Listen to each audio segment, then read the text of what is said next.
Hello students, I hope you all are good. So there is one question which has been asked in TIFR 2020 and it's a quite interesting question.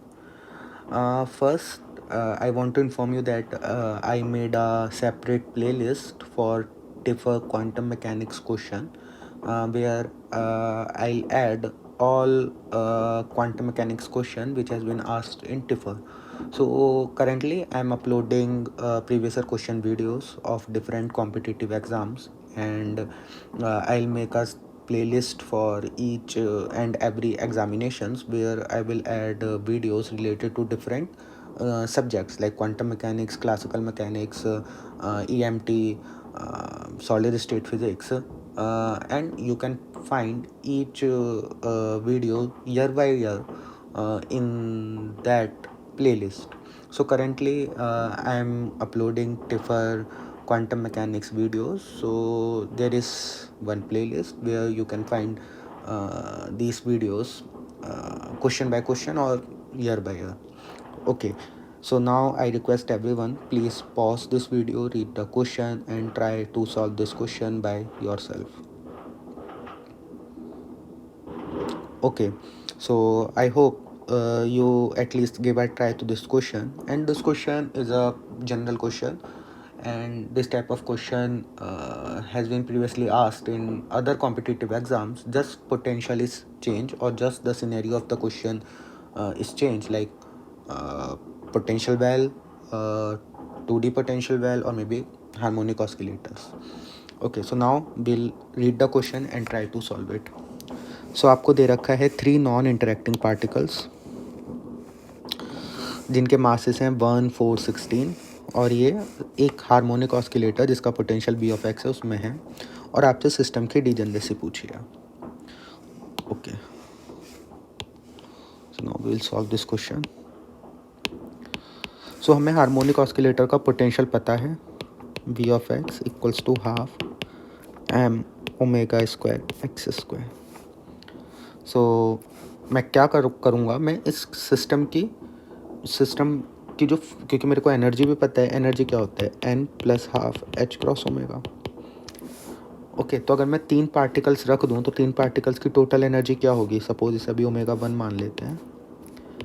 So n 1 plus half plus n 2 plus half H cross omega 1 h cross omega 1 n 3 plus half H cross omega 3 for a time being. Okay, so see यहाँ पे omega 1, omega 2 and omega 3 जो है वो frequency related है उस harmonic oscillator या उस level में प्रेजेंट पार्टिकल से. सो मैं क्या करूँगा, मैं जो ओमेगा 1 की डिपेंडेंसी है वो मैं एन में लाऊंगा, और इस ओमेगा को सब पार्टिकल्स के लिए या सब एनर्जी लेवल्स के लिए फिक्स रखूँगा. So this is my idea. Okay, so V of x equals to half m omega square x square. So हमारे पास पार्टिकल 1, सो पार्टिकल के मास मान लेते हैं m, 4m and 16m. So first particle का पोटेंशियल ये हो गया. सो एनर्जी क्या होगी, n plus half, frequency omega ही है, so h cross omega for first particle. Second particle के लिए बी ऑफ एक्स क्या होगा, half 4m omega square x square. Okay, so इसे मैं लिख सकता हूँ हाफ एम, ओमेगा को लिख लिया 2 omega square x square. Okay, so इस 2 ओमेगा को मैं लिख सकता हूँ omega prime. So half m omega prime x square. So अब मेरी एनर्जी क्या होगी, n plus half H cross omega prime. Okay, similarly for third particle, इसे V2, V1, V3x equals to half M हो जाएगा हमारा 16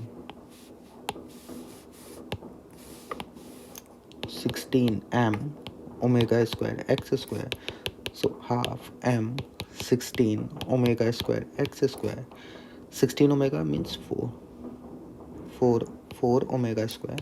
सो half m omega double prime square x square, और you can give another name for this omega. So now मेरी energy क्या हो जाएगी, n plus half H cross omega double prime. So total energy of the system क्या होगी, E1 plus E2 plus E3। So first n plus half H cross omega plus n plus half H cross omega prime plus n plus half H cross omega double prime. Okay, so n plus half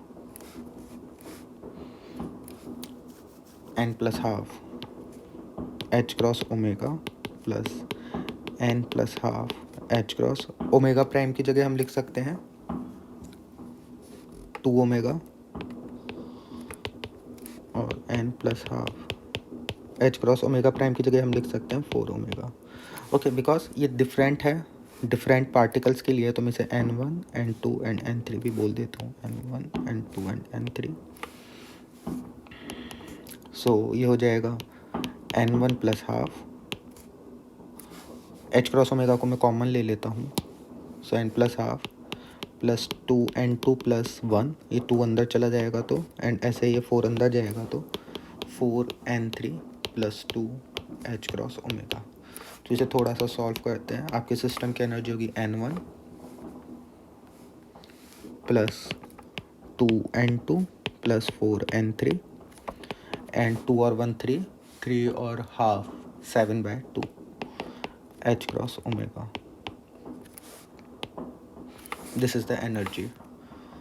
okay, so basically देखो, initially आपके पास एक ही harmonic oscillator है, but आपने क्या करा, इन 3 particles के लिए 3 separate harmonic oscillator consider कर लिए और इन 3 को क्लब करके एक बड़ा हार्मोनिक ऑस्किलेटर बना दिया मॉडिफाइड एनर्जी लेवल्स के साथ। ये मैंने आपको यहाँ पे भी एक्सप्लेन करा, इसी कॉन्सेप्ट को मैंने यहाँ पे सॉल्व करने के बाद अप्लाई करा है। ओके, सो आपसे पूछ रहे हैं सिस्टम की degeneracy, first 3 energy eigenstate, degeneracy of the first 3 energy eigenstate ordered by increasing energy। okay, so ordered by increasing energy का मतलब आपसे ground state, first excited state and second excited state की degeneracy पूछ रहा है। सो आपसे पूछ रहा है ग्राउंड स्टेट की डीजेनरेसी, फर्स्ट एक्साइटेड स्टेट की degeneracy and second excited state की डीजेनरेसी। सो ग्राउंड स्टेट के लिए क्या होगा, N1 N2 N3 all are 0। Okay भाई, इन तीनों को मैं क्लब करके n भी लिख सकता हूँ, n। तो ग्राउंड स्टेट क्या होगा, N1 N2 N3 all are 0, so this is 0। तो ग्राउंड स्टेट होगा केवल 7/2 एच क्रॉस ओमेगा और इसकी डीजेनरेसी होगी ओनली 1। सेकंड के लिए क्या होगा, n 1 होगा, तो N1 के केस में क्या हो सकता है, 1 0 0 0 1 0। Okay, just a moment. n equals to, अगर मैं n इक्वल्स टू 1 लेता हूँ, आई मीन अगर मैं N1 की वैल्यू 1 लेता हूँ, N2 0 एंड N3 0, तो मेरे पास n क्या हो जाएगा, N1 ही होगा।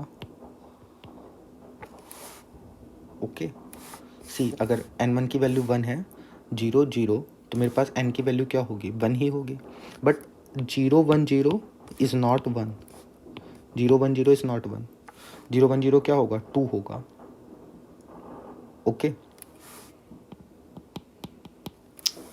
ओके, सो मेरे पास ये भी केवल, इसकी भी एक ही डीजेनरेसी होगी, इस स्टेट की भी केवल एक ही डीजेनरेसी होगी और एनर्जी होगी 9/2 एच क्रॉस ओमेगा और डीजेनरेसी हमारे पास 1 ही होगी।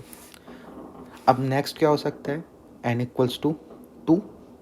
Okay, see n equals to 2, उससे पहले हम चेक करेंगे, अगर मैं N1 की वैल्यू 0, N2 की वैल्यू 1 एंड N3 0 डाल देता हूँ, तब मेरे पास n कितना होगा, n होगा मेरे पास 2। बट अगर मैं N1 की वैल्यू 0, N2 की वैल्यू 0 और N3 की वैल्यू 1 डाल देता हूँ, तो मेरे पास n कितना हो जाएगा, 4। तो ये हमारा अभी पॉसिबिलिटी नहीं है। ओके, नेक्स्ट हम क्या कर सकते हैं, अगर मैं N1 की वैल्यू 2 डाल दूँ, N2 0 and N3 0, then n is also 2।